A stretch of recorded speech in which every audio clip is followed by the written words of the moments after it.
Hello student. स्वागत है आपका हमारे यूट्यूब चैनल अभी रॉय पीसीएम क्लासेस में। तो स्टूडेंट, आज हम पढ़ने वाले हैं फिजिक्स का एक इम्पोर्टेंट टॉपिक जो बोर्ड एग्ज़ाम 2025 के लिए बहुत ही इम्पोर्टेंट होता है।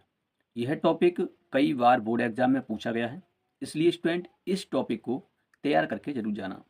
टॉपिक का नाम है अनुगमन वेग तथा धारा में संबंध। इससे पिछली वाली वीडियो में हमने धारा के बारे में पढ़ा था, उसके पीवाईक्यू क्वेश्चन के बारे में पढ़ा था। उस ये बहुत ही इम्पोर्टेंट वीडियो है।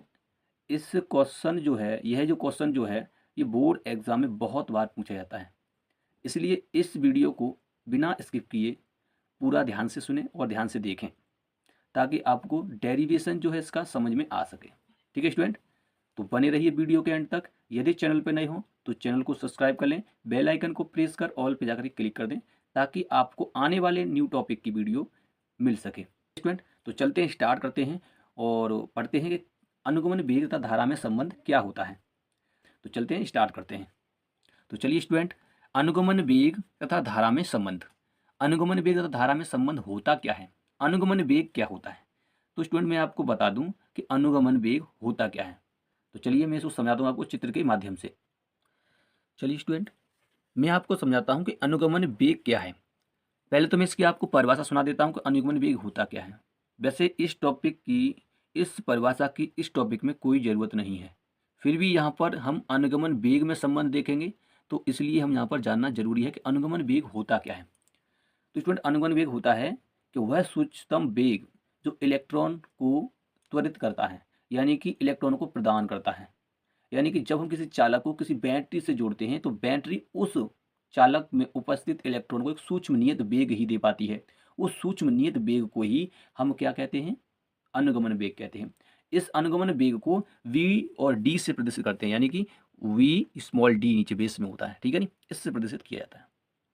तो स्टूडेंट, मैं आपको बता दूं कि कोई भी जब चालक होता है उसमें इलेक्ट्रॉन, मान लेते हैं ये इलेक्ट्रॉन है, तो ये इलेक्ट्रॉन किस प्रकार से गति करता है, रैंडमली गति करता है। इस प्रकार से ये घूमता है, ठीक है नहीं, और इस प्रकार से पुनः उसी अवस्था में आ जाता है। हर जगह चक्कर काटने के बाद पुनः उसी अवस्था में लौट करके आ जाता है स्टूडेंट, ठीक है नहीं। तो ये होती है इसकी रैंडमली मोशन, यानी कि इसे कहते हैं रैंडम मोशन, ठीक है नहीं, यादृच्छिक गति कहते हैं। इलेक्ट्रॉन किसी भी चालक के अंदर यादृच्छिक गति करते हैं, ठीक है नहीं। तो इनको एक व्यवस्थित ढंग से आगे बढ़ाने के लिए, देखो इसको जब किसी चालक से नहीं जोड़ा, किसी किसी बैटरी से नहीं जोड़ा है, जब इसको हम किसी बैटरी से नहीं जोड़ेंगे तब इसमें जो इलेक्ट्रॉन है वो इसी प्रकार से घूमते रहेंगे, ठीक है। कितने भी इलेक्ट्रॉन जो होंगे वो अपनी जगह पर वहीं पर आ जाएंगे, पर आगे बढ़कर नहीं जाएंगे। परंतु जैसे ही हम इसको एक बैटरी से जोड़ देते हैं, किसे जोड़ देते हैं, एक बैटरी से जब इसको जोड़ दिया जाता है तो क्या होता है, अब इलेक्ट्रॉन जो है वो एक नियत वेग से आगे बढ़ता है। इस प्रकार से देखो यहाँ पर इलेक्ट्रॉन है तो यहाँ से वो ऐसे तो जाएगा इस प्रकार से होते, तो इसमें इलेक्ट्रॉन जो है वो इस प्रकार से चक्कर तो करेगा, परंतु वो अब इस जगह पर नहीं आएगा, थोड़ा सा आगे चला जाएगा, फिर यहाँ से गति करेगा, फिर इस प्रकार से घूमते हुए, फिर इस प्रकार से, फिर यहाँ पर आगे आ जाएगा। परंतु ये है कि ये जो इलेक्ट्रॉन जो है वो नियमित वेग से क्या करता है, आगे की तरफ बढ़ता है, इस प्रकार से बढ़ता जाता है, ठीक है स्टूडेंट। एक बात ध्यान रखें स्टूडेंट, यहाँ पर माइनस करेंगे, इधर माइनस, इधर प्लस करेंगे, ठीक है, इधर प्लस करेंगे। ये इलेक्ट्रॉन इधर की तरफ गति करते हैं, ठीक है, प्लस की तरफ गति करते हैं। तो इस प्रकार से जो एक नियत वेग से आगे की तरफ बढ़ते हैं तो इसे हम कहते हैं अनुगमन वेग। देखो घूम रहा है, सब में चक्कर काट रहा है, परंतु थोड़ा सा आगे तो बढ़ रहा है। पहले जब इसको नहीं लगाया था बैटरी से तब ये चक्कर काट करके और वहीं पर आ जाता था वापस लौट के, ठीक है नहीं। तो ये कोई भी जो गति कर रहा था वो रैंडम मोशन था, यादृच्छिक गति थी, जिगजैग मोशन था उसका। परंतु अब जिगजैग मोशन के साथ एक नियत वेग फिक्स है और उस वेग से आगे की तरफ बढ़ रहा है, इसे कहते हैं अनुगमन वेग, ठीक है स्टूडेंट। तो बैटरी क्या कर रही है, इसको एक सूक्ष्म नियत वेग दे रही है, उसी वेग को हम कहते हैं अनुगमन वेग, ठीक। अब हम यहाँ पर डेरिवेशन को देखने वाले हैं, उसके लिए मैं एक चित्र ड्रॉ करता हूँ, उसके बाद हम आगे की तरफ पढ़ेंगे। तो चलिए स्टूडेंट, मैंने यहाँ चित्र ड्रॉ कर लिया है। अब हम पढ़ते हैं कि किस प्रकार से अनुगमन वेग धारा में संबंध ज्ञात किया जाता है। तो ये चित्र आपको दिखाई दे रहा है कि वही चालक मैंने लिया है, उसको एक बैटरी से जोड़ दिया है। तो इसमें क्या होता है कि इस चालक जो मैंने लिया है, इस चालक की लंबाई कितनी है, आप देख सकते हैं ये चालक जो है वो एल लंबाई का है। इस चालक के सिरे पर विभव कितना है, वो वी है, ठीक है नहीं, इसे बैटरी से जुड़ा है ना, इसलिए इसका विभव कितना है, वी है। इस चालक की लंबाई एल है। इसमें धारा जो है आई प्रवाहित हो रही है, कितनी, आई धारा प्रवाहित हो रही है। स्टूडेंट, जो इसका जो क्षेत्रफल होता है ये वाला अनुप्रस्थ काट क्षेत्रफल कहते हैं, इसे ए से प्रदर्शित करते हैं, किससे करते हैं, ए से प्रदर्शित करते हैं। इसमें जो इलेक्ट्रॉन है, इसमें क्या है, एक इलेक्ट्रॉन, ये इलेक्ट्रॉन जो है एक नियत वेग से गति करता है चालक के अंदर, इसे हम कहते हैं अनुगमन वेग Vd। ठीक है, तो क्या लिखना है, देखो इसमें थ्योरी किस प्रकार से लिखेंगे। थ्योरी इस प्रकार से लिखा जाएगा कि माना एक चालक L लंबाई का है जिसे एक बैटरी से संयोजित किया गया है, जिसमें उपस्थित इलेक्ट्रॉन मुक्त आवेश वाहक अनुगमन वेग Vd से गति करते हैं। क्या करते हैं, गति करते हैं। चालक का क्षेत्रफल जो अनुप्रस्थ काट क्षेत्रफल है वो A है। तब हम यहाँ पर अनुगमन वेग और धारा में संबंध क्या होगा वो हम यहाँ पर गणना करेंगे। ठीक है नहीं, तो थ्योरी इसी प्रकार से इसकी लिखी जाती है। क्या थ्योरी में लिखना है, किसी भी प्रकार से इसकी थ्योरी लिख सकते हो, अपने शब्दों में से लिख सकते हो। ठीक है स्टूडेंट, थ्योरी क्या लिखनी है, कैसे लिखना है कि माना एक चालक है जिसकी लंबाई कितनी है, L है, तथा इसका अनुप्रस्थ काट क्षेत्रफल कितना है, A है। कितना है, A है। ठीक है नहीं, तथा इलेक्ट्रॉन का जो अनुगमन वेग है वो कितना है, Vd है। कितना है, वो Vd है। तब हमें क्या करना है, तब अनुगमन वेग तथा धारा में संबंध होगा जब चालक में धारा I प्रवाहित हो रही है।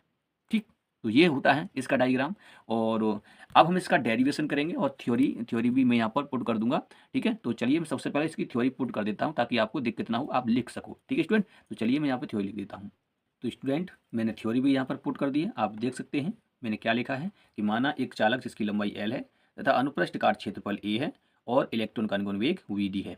तब निम्न गणना करने पर अब हम इसमें क्या करेंगे, कुछ थोड़ा सा मैथमेटिक्स और थोड़ा सा हम इसका डेरिवेशन कर लेते हैं, क्योंकि हमें संबंध निकालना है ना, अनुगमन वेग तथा धारा में संबंध। ठीक है नहीं, तो उसके लिए तो कुछ डेरिवेशन करना पड़ेगा थोड़ा सा। तो इसमें सबसे पहले मैं जो लिखने वाला हूँ वो ये लिखने वाला हूँ कि इस चालक के प्रति एकांक आयतन में मुक्त आवेश वाहकों की संख्या n मानते हैं। कितनी मानते हैं, n मानते हैं।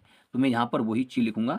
क्या लिखूंगा, मैं यहाँ पे लिखूंगा यदि यदि चालक के प्रति एकांक आयतन में मुक्त आवेश वाहक की संख्या स्मॉल n है।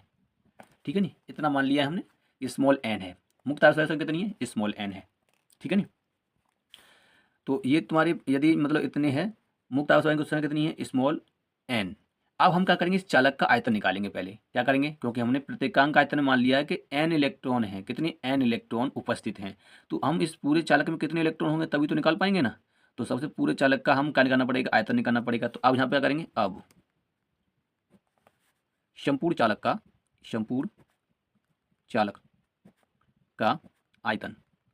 अब आयतन का फॉर्मूला ये होता है कि इसका एरिया कितना है नीचे वाला, ठीक है नहीं, जो वृत्त वाला भाग होता है नीचे बेस, वो कितना है और लंबाई कितनी, उससे गुणा कर देंगे। तो आयतन जो निकल के आएगा वो निकल के आएगा A/L। ठीक है नहीं, कितना निकल के आएगा, A/L। तो कह सकते हैं ये हो जाएगा AL। ठीक है, तो आयतन तो इसका ये हो जाएगा। अब हम क्या करेंगे, इतने आयतन जो निकल के आया है तो प्रत्येकांक आयतन में कितने इलेक्ट्रॉन है, n, तो इतने आयतन में कितने होंगे, तो अब यहाँ पे हम लिखेंगे AL आयतन में मुक्त आवेश वाहक। तो आवेश वाहक जो होंगे इसमें n से गुणा कर देंगे तो NaL। ठीक है स्टूडेंट, ये हो जाएगा, कितना हो जाएगा, NaL हो जाएगा।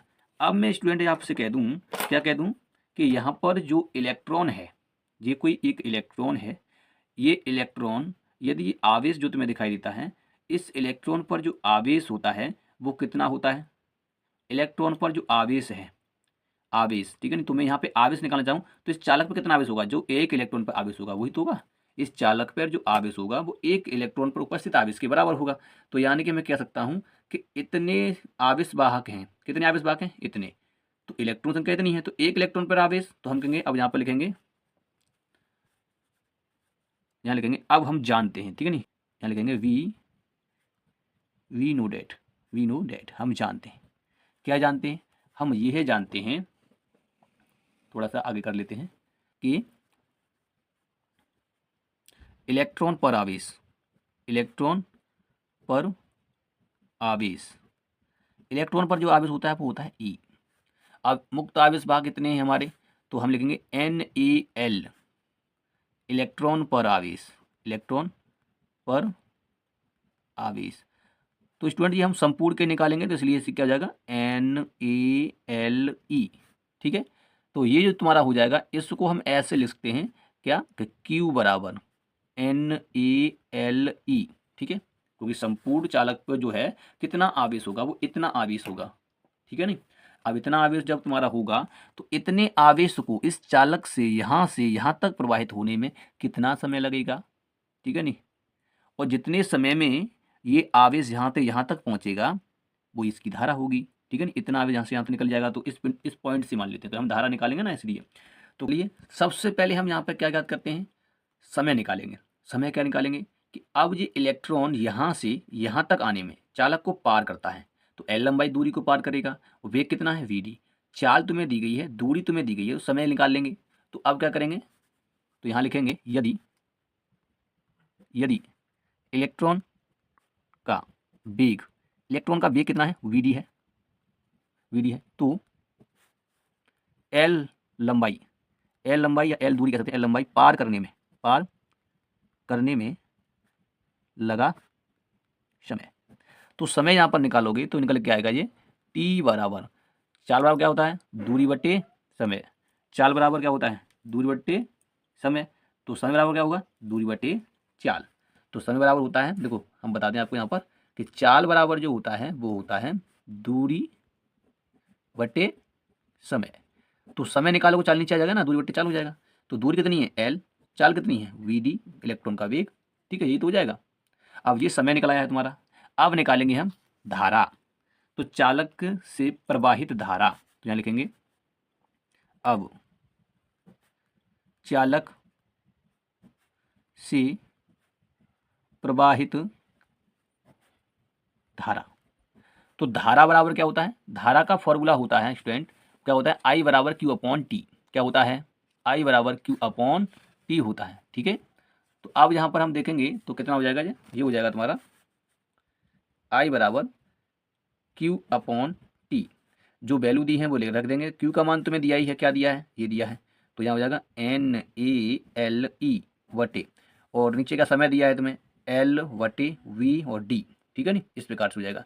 तो यहाँ पर ये कितना हो जाएगा आप देख सकते हैं, तो यहाँ पर ये हो जाएगा, यहाँ पर तुम्हारा क्या हो जाएगा, ये हो जाएगा आई बराबर एन ए एल ई और ऊपर हो जाएगा वी डी, बट्टे में नीचे हो जाएगा एल, तो एल से तो एल कट जाएगा, यहाँ से क्या कट जाएगा, एल से एल कैंसिल हो जाएगा यहाँ से, ठीक है स्टूडेंट, एल से एल क्या हो जाएगा, यहाँ से कैंसिल हो जाएगा। तो आई बराबर क्या निकल के आया तुम्हारा, तो आई बराबर निकल के आया एन ए वी डी और ई, ठीक है नहीं। तो ये तुम्हारा यहाँ पर फॉर्मूला निकल के आता है अनुगमन वेग धारा में संबंध। तो इसको हम ऐसे भी लिख सकते हैं, कैसे, इसे लिखा जाता है आई बराबर एन ई ए वी और डी। स्टूडेंट एक बात ध्यान रखना कि ये वी और डी है ना, ये डी बेस में है, ठीक है, ये यहाँ बड़ा बन गया है, परंतु वी जो डी जो है वो बेस में होता है। तो एन ए वी डी यही अनुगमन वेग धारा में संबंध होता है। क्या होता है, अनुगमन वेग धारा में संबंध होता है। तो स्टूडेंट बहुत ही इंपॉर्टेंट डेरिवेशन है, उम्मीद करते हैं आपको समझ में आया होगा, एक एक पॉइंट आपको समझा है, ठीक है। यदि वीडियो पसंद आई हो तो लाइक करें, शेयर करें, चैनल को सब्सक्राइब भी कर लें और बेल आइकन को प्रेस करना ना भूलें ताकि आपको आने वाले वीडियो की नोटिफिकेशन मिल सके, ठीक है स्टूडेंट। और कमेंट करना ना भूलें, कमेंट भी करें, अगर वीडियो अच्छा लगा हो तो नाइस का कमेंट कर दें, ठीक है। अब आगे ये जो हम पढ़ेंगे उसके बाद इसी चैप्टर में हम पढ़ने वाले हैं, वो जो टॉपिक होगा वो मैं बता, नेक्स्ट वीडियो में जो हम पढ़ने वाले हैं वो पढ़ने वाले हैं हम ओम के नियम के बारे में, ठीक है। ओम का नियम क्या होता है उसके बारे में पढ़ेंगे, ठीक है। ओम का नियम का डेरिवेशन भी होता है जो इसके आधार पर होता है, ये वाला वीडियो भी कंप्लीट कर लें ताकि आपको ओम का नियम का जो डेरिवेशन है वो समझ में आए। अगली वीडियो हम ओम के नियम के बारे में पढ़ेंगे जो कि बोर्ड एग्जाम बहुत बार पूछा भी जाता है, ठीक है स्टूडेंट। तो अब इतना ही, अब मिलते हैं नेक्स्ट वीडियो में, ठीक है, तब तक के लिए जय हिंद।